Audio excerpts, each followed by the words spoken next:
Olá você, chegando com mais uma edição do PB Desporto neste sábado, 10 de julho, com os seguintes destaques. Presidente afastado do Benfica, preso desde a última quarta-feira, vê sua situação se agravar com novas denúncias de desvio de verba, além de fraudes fiscais. Rogério Ceni é demitido do comando técnico do Flamengo. No bate-papo do PB Desporto, Antônio Manuel Góes falando sobre a final da Copa América com público e a decisão da Eurocopa entre Itália e Inglaterra.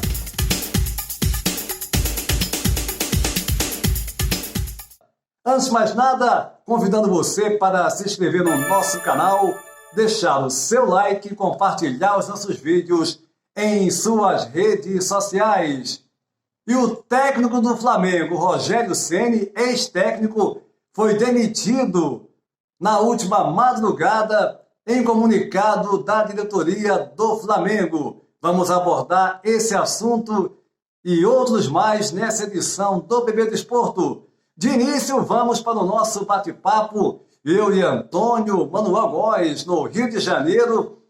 E o primeiro assunto é essa final da Copa América com 10% da capacidade do estádio do Maracanã, ou seja, com público, 10% de presença de torcedores. E aí, Antônio Manuel, essa final e essa decisão em meio à situação complicadíssima do Brasil com relação à pandemia.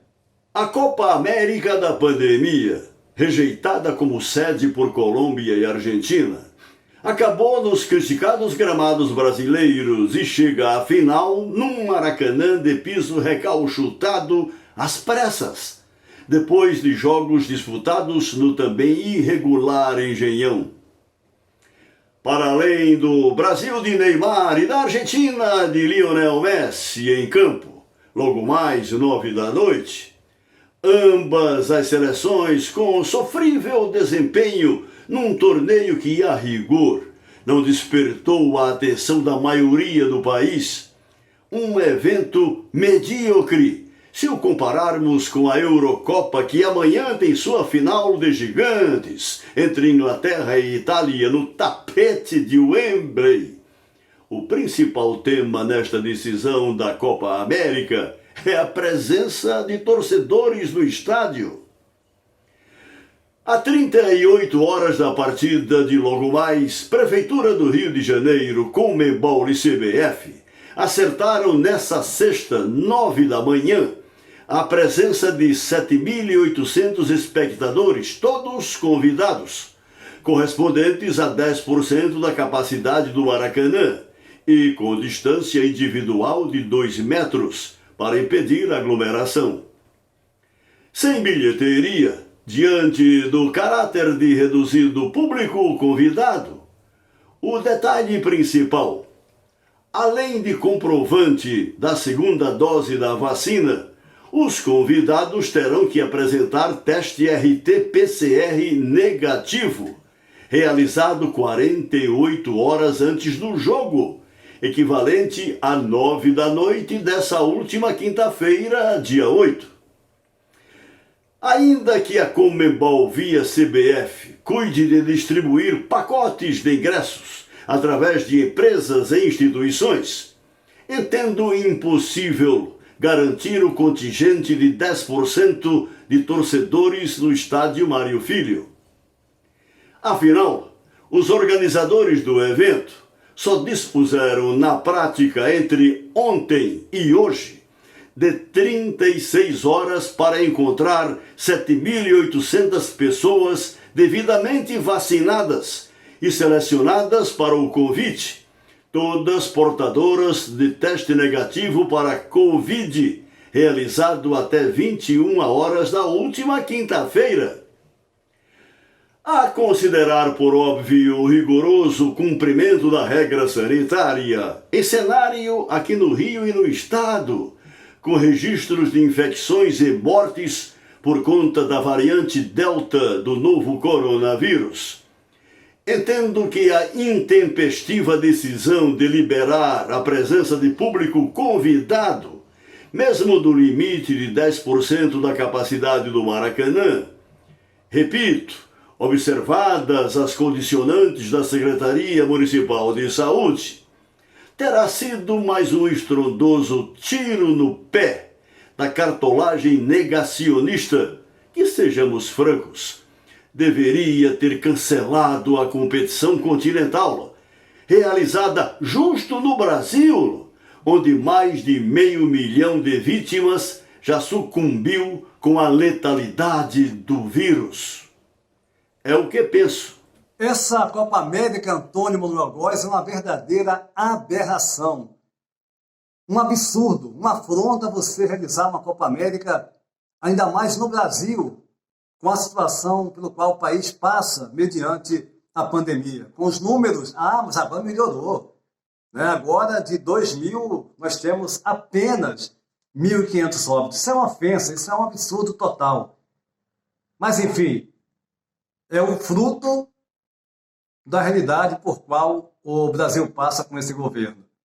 E a final da Eurocopa, nesse domingo, um jogo para lá de esperado entre, podemos colocar assim, as duas melhores seleções dessa competição, hein, Antônio Manuel Góes?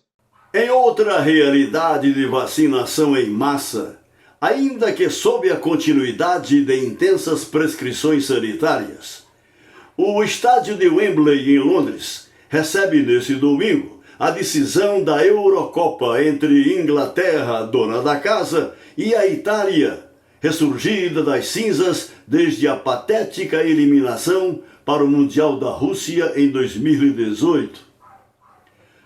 Oportuno lembrar, Antônio Júnior e amigos do BB Desporto, os ingleses, depois de conquistarem a Copa do Mundo de 1966, 55 anos atrás, cumpriram até aqui um jejum de decisões em torneios europeus e planetários. Mais de meio século que não curtem as emoções de uma final disputada por seu futebol. A esquadra azurra de Roberto Mancini, na fase de grupos, impôs seu vigoroso e veloz esquema tático com 3-0 sobre Turquia e Suíça e 1-0 no país de Gales. Nas oitavas de final, 2-1 na Áustria e idêntico placar nas quartas contra a Bélgica. Na semifinal, empate de 1 gol com a Espanha e classificação por 4-2 nos pênaltis para a finalíssima desse domingo. Já a Inglaterra de Gareth Southgate chegou à decisão da Eurocopa após 2 vitórias por 1-0 sobre Croácia e República Tcheca e um empate sem gols com a Escócia.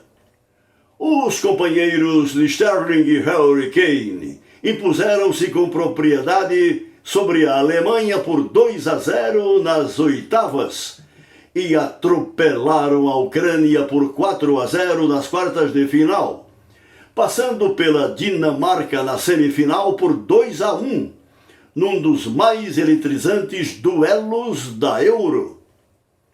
A UEFA extinguiu em 1980 a disputa de terceiro e quarto lugares do torneio, que ficaram agora com belgas e dinamarqueses. Domingo de decisão da Eurocopa em Wembley entre Inglaterra e Itália, com cara e jeito de final de Copa do Mundo, Antônio Júnior. É verdade, Antônio Manuel Góes, uma final com cara de Copa do Mundo, com cara de Mundial. Eu já afirmei aqui, programas atrás, né, que, na minha opinião, essa Eurocopa é uma Copa do Mundo, é um Mundial, sem a presença de Brasil e Argentina, ou seja, uma competição do mais alto nível. Agora, só uma colocação aqui, eu vi um jornalista, um colega nosso, enfim, do meio, afirmando, né, que, mas tem muitos jornalistas que estão criticando a final da Copa América com o público no Maracanã, mas que não falaram nada daqueles jogos do grupo da Hungria, né, Portugal, né, França, enfim, e Alemanha, jogando no estádio Puskás, em Budapeste, e lá não tinha, na ocasião, mais da metade da população com as 2 doses. Ok, foi um absurdo. Mas aí, para mim, é querer desviar o foco. Parece até que não é totalmente contra. Tudo bem, cada um tem a sua opinião. Mas ele já se manifestou contra essas aberrações que a gente vê aí na seleção brasileira, na Conmebol, e de repente vem com essa, não entendi. Antônio Manuel Góes, no Rio de Janeiro, no bate-papo do PB Desporto. Neste sábado, 10 de julho, dia que essa edição do PB Desporto está indo ao ar, aconteceu, já foi concluído, o julgamento do presidente afastado do Benfica, Luiz Felipe Vieira.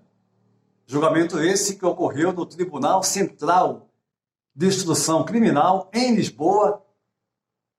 Primeiramente, tivemos o julgamento, foram ouvidos o seu filho, Tiago Vieira, assim como os empresários Bruno Santos e José Antônio dos Santos, mais conhecido como o Rei do Frango, Rei dos Frangos, ele que é o maior acionista do Benfica, com cerca de 16% da SAD benfiquista, e que fez a sua fortuna justamente no negócio das aves. Os 3 foram ouvidos primeiramente, e neste sábado, por último, o presidente afastado do Benfica, Luiz Felipe Vieira.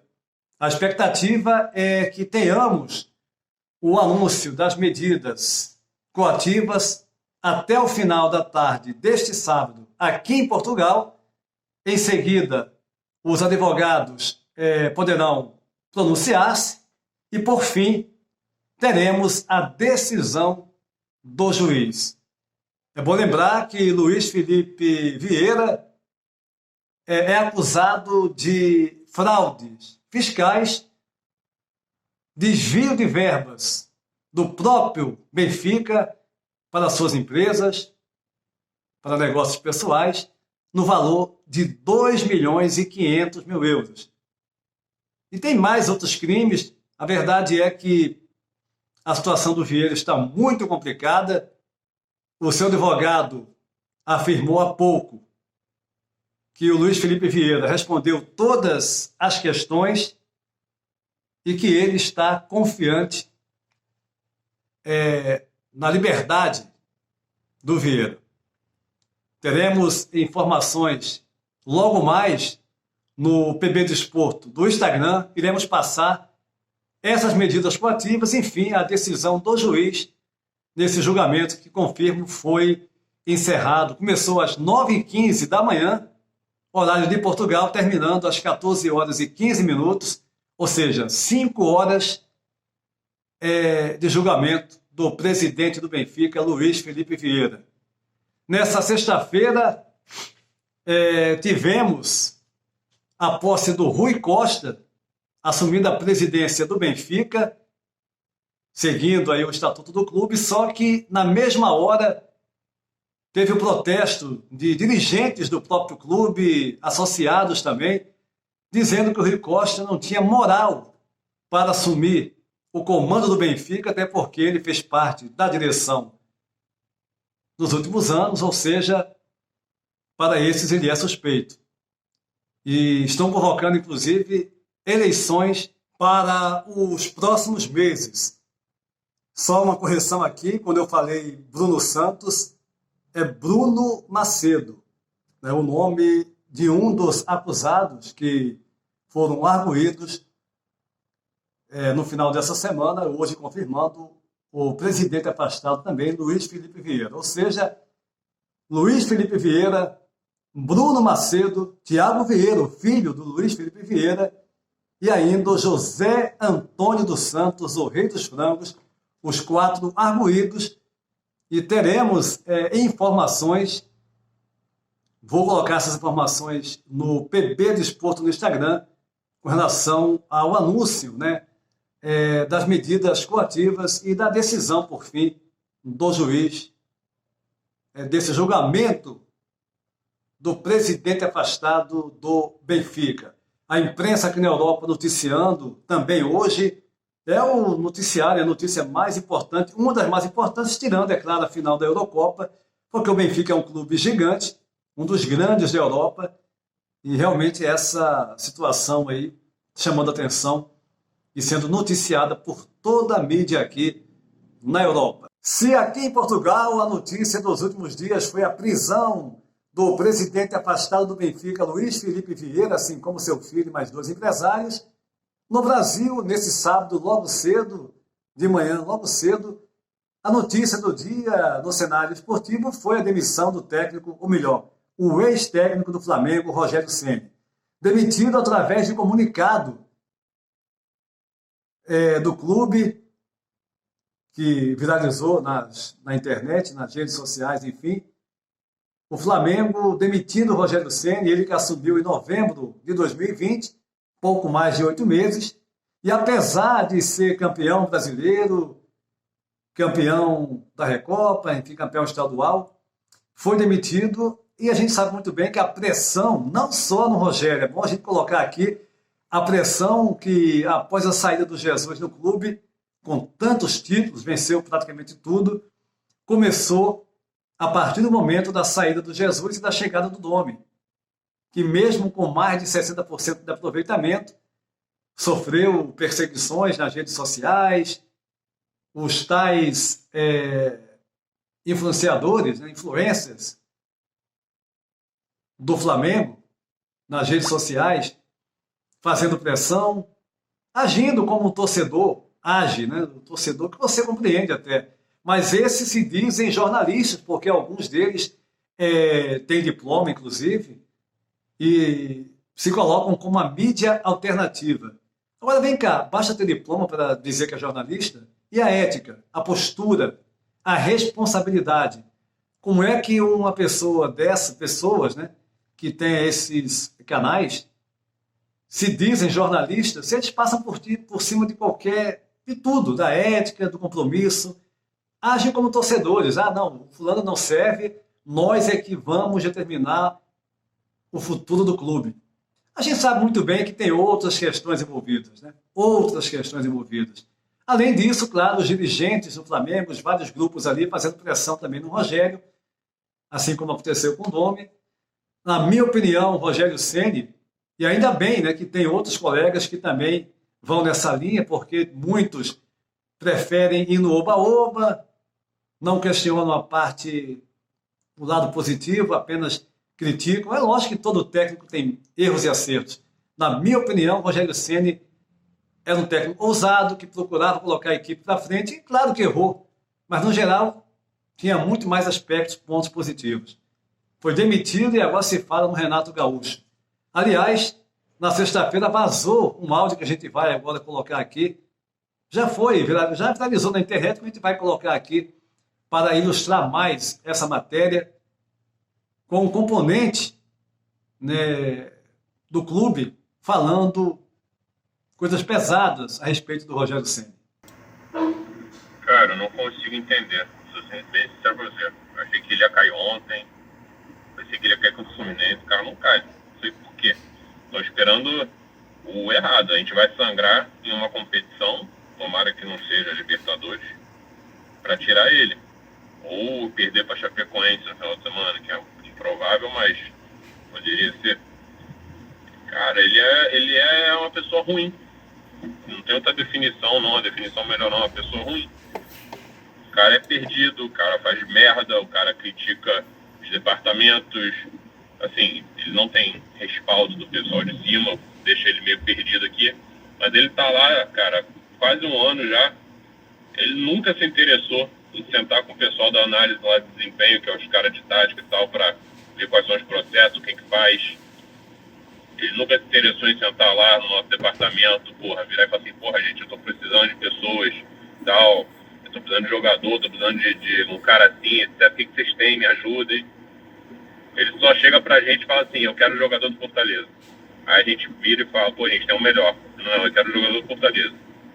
Ele já pediu 5, se eu não me engano. 5. Hoje até um ele força a barra. Vem toda hora puxar assunto dessa merda desse jogador dele, desvira e tal, sendo que um que ele pediu já tá no Ceará, outro que ele pediu já tá no Cuiabá. Cara, não tem como trabalhar com o cara. Ele é muito ruim, ele é muito leigo. Aí a gente chega com ele com 3, 4 nomes bons, europeus, cara, porra, vindo de graça, de empréstimo. Aí ele fala, não conheço. Nem procura entender, nem procura saber quem é. Cara, sinceramente, o cara, eu falo mal caráter pelas coisas que já aconteceu aqui dentro, dele fuder pessoas, dele tá falando com a pessoa sai da sala e ele começa a xingar a pessoa pra outra pessoa. E a outra pessoa, porra, que era amiga da que saiu, fala pra ela. Já aconteceu várias vezes. Ele trouxe o cara lá do Fortaleza, lá o analista de desempenho, o cara falou, não sei por que ele me trouxe, não entendi, só me xinga, só falava mal de mim do Fortaleza. Ele é muito mau cara. Tudo aquilo que aconteceu no Cruzeiro, cara, que a gente fala assim, caralho, o Rogério Ceni foi pique e tal, deve ter sido o contrário. Os caras devem ter fudido com ele lá porque ele fudia com os caras. O cara é totalmente arrogante, totalmente babaca, acha que ele... Você vê pelas entrevistas dele, tudo ele tá certo e tá todo mundo errado. Tudo ele acha todos os erros do que aconteceu na partida, mas não dá uma solução. Cara, é decepcionante. Eu só vejo assim, quanto mais tempo ele ficar, mais tempo a gente vai sangrar, porque é ruim. Ele é tão ruim que ele trouxe 2 auxiliares. Um auxiliar, quando ele estava com Covid, ele não quis deixar o cara ir para campo, porque o cara é ruim, só sabe montar campo. E ele teve que chamar o cara do sub-20, assistente, nem o treinador para ser auxiliar dele. De tão ruim que os caras que ele pegou trouxe. Os franceses é nojento de ruim. Gente boa pra caralho. Esse a gente boa, mas caralho, é muito ruim. Tá perdido, cara. Enquanto ele continuar lá, a gente tá perdido. Pelo amor de Deus, esse áudio aí é extremamente confidencial. Tá então, Roberto Dumont, que foi afastado do clube, agora no dia seguinte aí vem a demissão do Rogério Ceni. Eu quero ouvir você, mais uma vez eu vou ao Rio de Janeiro, Antônio Manuel Góes, e essa demissão do Rogério Ceni. O frio gelado na madrugada deste sábado 10 deu lugar à temperatura de Rio 40 graus, detectada na sede do Flamengo, nos limites da Gávea, Lagoa e Leblon. Curto e grosso, Júnior. O Flamengo, recém-saudado como clube de padrão próximo ao europeu, escancara que, sem tirar nem pôr, segue no lugar comum da bichórdia que rege o futebol brasileiro. A demissão nas primeiras horas deste sábado do treinador Rogério Ceni prova que o decantado planejamento financeiro, responsável pela superação da crônica inadimplência de milhões de reais, não tem similaridade no trato de seu carro-chefe, o futebol profissional. O hábito deletério de mudar projeto como quem muda de roupa é uma rotina na realidade brasileira, mais especificamente no futebol.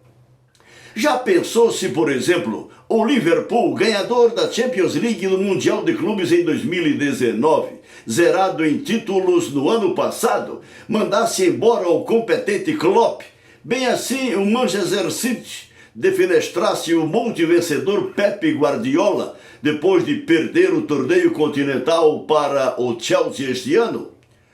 Ou aí em Portugal, treinadores que fazem escola em toda a Europa e no planeta, inclusive no Brasil, vivessem na dependência dos humores de adeptos, sem tempo hábil de exercitar suas ideias nas 4 linhas? Mas aqui no Brasil, e particularmente no Flamengo, em meio às suas dezenas de milhões de torcedores, por conta da modernidade tecnológica das redes sociais da internet, criaram-se canais opinativos de repente transformados em meio de vida por seus responsáveis, cujos ganhos financeiros foram atrelados às vitoriosas campanhas rubro-negras. Assim, eventual queda de produção da equipe com resultados adversos, tidos por inadmissíveis na concepção apaixonada da galera, é assim que funciona o futebol, implica automática perda de dinheiro por aqueles e aquelas que viram na mobilização de centenas de milhares de seguidores a oportunidade de garantir o futuro de seus ganhos. A demissão de Rogério Ceni, cujo projeto em gestação já garantira no curto prazo um Brasileirão, uma Supercopa e um Campeonato Carioca, configura-se como o mais do mesmo no dia a dia do futebol brasileiro, condimentado, como acentuou ontem no Sport TV, o abalizado analista Paulo Vinícius Coelho, PVC, pela avassaladora onda de intolerância, hoje um lugar comum em todos os setores da vida brasileira. Odiosos e mequetrefes ocupantes de canais no YouTube, com a exceção de poderados profissionais do jornalismo, sem dúvida, que também atuam nessa poderosa rede social, passaram a dar as cartas na periferia, induzindo os seguidores na constatação de que o Flamengo estaria à beira do caos sob o comando do seu jovem e ousado treinador. E agora todos incensam o boquirroto e pândego Renato Gaúcho como possível bola da vez no ninho do urubu. Esse sim, mais do mesmo, na árdua tarefa de construção dos atalhos que propiciem, a exemplo do que testemunhamos na hora findante Eurocopa, novos caminhos de ordem tática e estratégica no futebol, Antônio Júnior. Tá legal, o Antônio Manuel Góes, realmente um absurdo, mas é o futebol brasileiro, né? Que ainda pensa em chegar no nível do futebol europeu com essas posições dos dirigentes. O PB Desporto vai ficando por aqui, convidando você para se inscrever no nosso canal, deixar o seu like e compartilhar os nossos vídeos em suas redes sociais. Lembrando, iremos passar ainda neste sábado no PB Desporto no Instagram mais informações sobre o julgamento, o resultado do julgamento do presidente afastado do Benfica, Luiz Felipe Vieira, e, é claro, mais informações do mundo do futebol, aqui em Portugal, no Brasil, pelo mundo. A todos, um abraço e até a próxima.